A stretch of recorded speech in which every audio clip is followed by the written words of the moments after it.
naiste juust ja meeste juust on meil peres samuti populaarsed, sest 3 last meil jookseb siin hoovi peal ringi ja siis need juustud on ürtidega. Et naiste juustus on ürdid, mis toetavad naisterahva organismi ja meeste juustus, mis toetavad meesterahva organismi.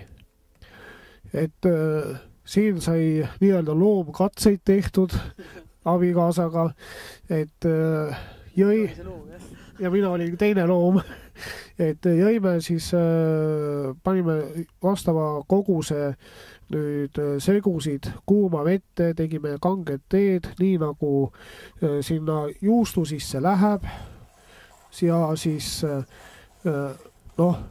ütleme ausalt, minule see naiste tee ei sobinud. Need ürdid, kus olid naiste rahvastele mõeldud ürdid sees ja abikaasale ei meeldinud jälle need, mis olid meeste tee sees. Et need ürdid hakkavad ikkagi mingil määral organismi mõjutama, et kui on nüüd tegu nüüd naisterahvaga ja naisterahva juustuga, naiste juustuga, siis see mõjub hästi vastavale soole. Ja siis meeste juust sobib ja mõjutab positiivselt nüüd meesterahva organismi. Naiste juust, kui ta on sõna juba ütleb naiste juust on mõeldud siis naistele ja eelkõige on siis see sobib nendele, kellel on, ütleme see kuupuhastus, siis on valulik ja vaevaline, et need ürdid, mis sinna lisame, on just mõeldud siis, mitte ainult, aga just siis sellises kui puhastus on valuline ja selline ebakorrapärane ja et siis ta leevendab neid vaevusi, on kergem see igakuine see pahad päevad on paremad siis, jah. No ja siis meeste juust on selline, mis siis ütleme, tugevdab meestel alakeha toimimist. Et siis ütleme sellised tüüpilised hädad, mis siin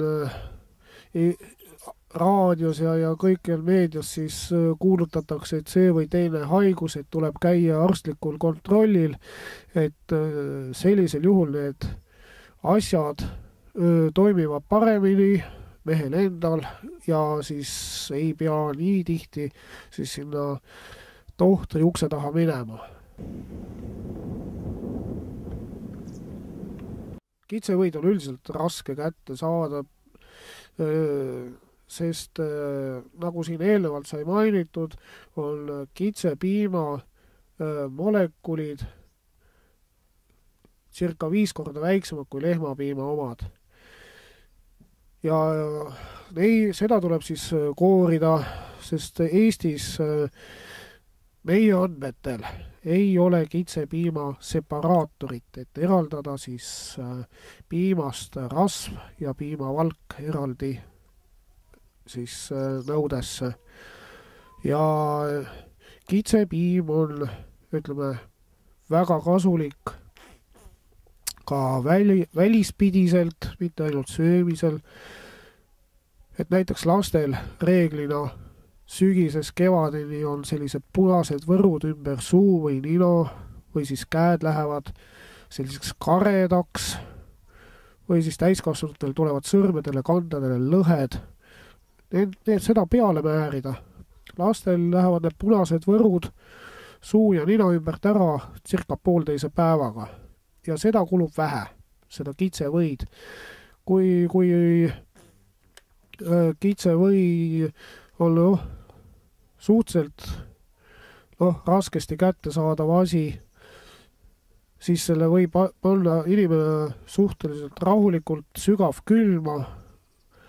Ja ütleme, kui läheb vaja lapsele näo määrimiseks, siis väikse sõrme küünest umbes pool, siis on lapsel nägu praktiliselt üleni kaetud selle või rasvaga. Ja miks see on kasulik? Just tänu sellele, et seal on hästi palju mineraalaineid, vitamiine ja oma väikse struktuuriga pääseb ta just löögile läbi naha. Siin on nüüd kitsepiimast valmistatud kohupiim, nii nagu lehmapiimagi oma valmistatakse seda ja süüakse ja kasutatakse, et siin nagu erinevus ei ole.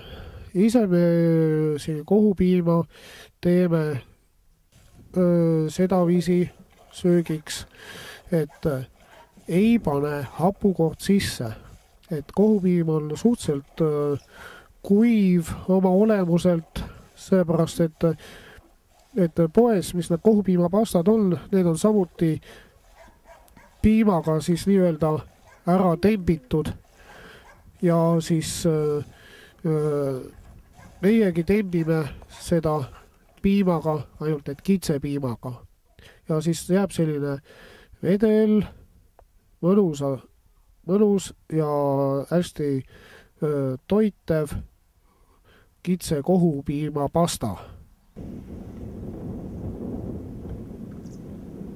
Kes kitsepiima alguses pelgab juua, tekib kahtlusi kõhklusi maitse üle, et äkki ei sobi see mulle, siis võib teha kohvijooki või siis kakaojooki ja siis ütleme sellist kohvijooki, kus siis kasutatakse puhast kitsepiima ja siis ubade baasil või siis lahustava kohvi baasil siis kohvi tehakse, on kohvi pakkuvad mungad Hispaanias. Kloostris saab sellist jooki endale tellida ja saab sealt osta. Aga ütleme, Eestimaal saab seda ise teha, kui on olemas käepärane asi nimega kitsepiim, kohvipulver ja siis ütleme magustamiseks kas siis suhkurt või mett, kuidas keegi ise soovib.